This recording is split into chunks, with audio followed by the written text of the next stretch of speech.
পেঁয়াজ কাঁচামরিচ আস্ত রসুন, পেঁয়াজ কাঁচামরিচ আস্ত রসুন দিয়ে দিলাম। আমি আস্ত আস্ত রসুন দিয়ে তারপরে এই গরুর মাংসটা রান্না করব।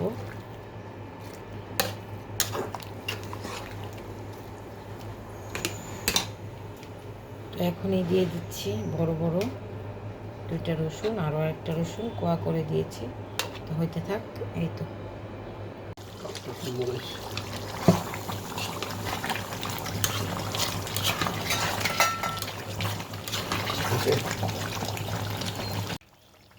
ওরে মধু মধু মধু মধু, দেখুন মাশাআল্লাহ কালার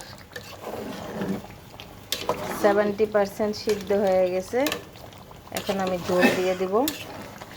এই যে আস্ত আস্ত রসুন সেই লাগবে, সেই মাশাআল্লাহ মাশাআল্লাহ।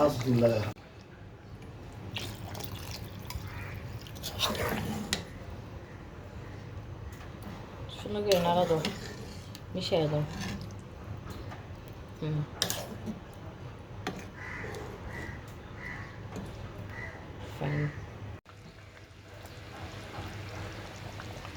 রান্না কমপ্লিট।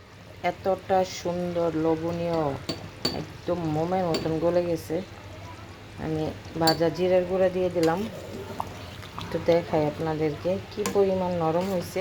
এটা তো পুরাই একদম মাখন হয়ে গেছে, দেখুন দেখছেন গলে গেছে, ভয় লাগে গলে যায়। আচ্ছা যাই হোক, রান্নাটা কমপ্লিট। আমি আজকে এখানে কোনো বাটা রসুন দিই নেই, আমি এরকম আস্ত আস্ত দুইটা রসুন দিচ্ছি আর কোয়া কোয়া রসুন দিচ্ছি, দুইটা চারটা রসুন বড় বড় ইন্ডিয়ান রসুনগুলো দিয়ে আমি আজকে রান্নাটা করেছি। তো কেমন লাগলো কমেন্ট করে জানাবেন, ভালো লাগলে অবশ্যই লাইক কমেন্ট শেয়ার করবেন, পাশে থাকবেন। আল্লাহ হাফিজ, আসসালামু আলাইকুম। লবণ কম পড়ছিল মনে হইলো, একটু লবণ দিয়ে দিলাম আবার। এতটা গ্রেভি ঝোল, ও সেই সেই।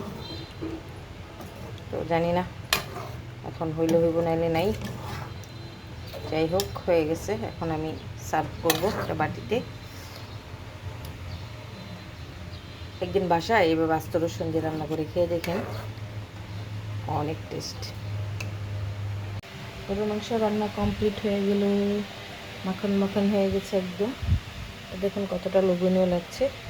তো বাসায় এইভাবে একটু ট্রাই করে দেখবেন অবশ্যই, অনেক মজা অনেক মজা, সেই মধু মধু একদম। তো কেমন হলো কমেন্ট করে জানাবেন, পাশে থাকবেন, লাইক দিবেন, শেয়ার করবেন একটু। আর রেসিপিটা যদি ভালো লাগে অবশ্যই টাইমলাইনে শেয়ার করে রাখবেন। একদিন বাসায় রান্না করে খাবেন পরিবারের সাথে। সামনে ঈদ আসতেছে যেহেতু, তো সবাই একটু না একটু গরু মাংস খাবো, এইভাবে একটু রান্না করে দেখবেন।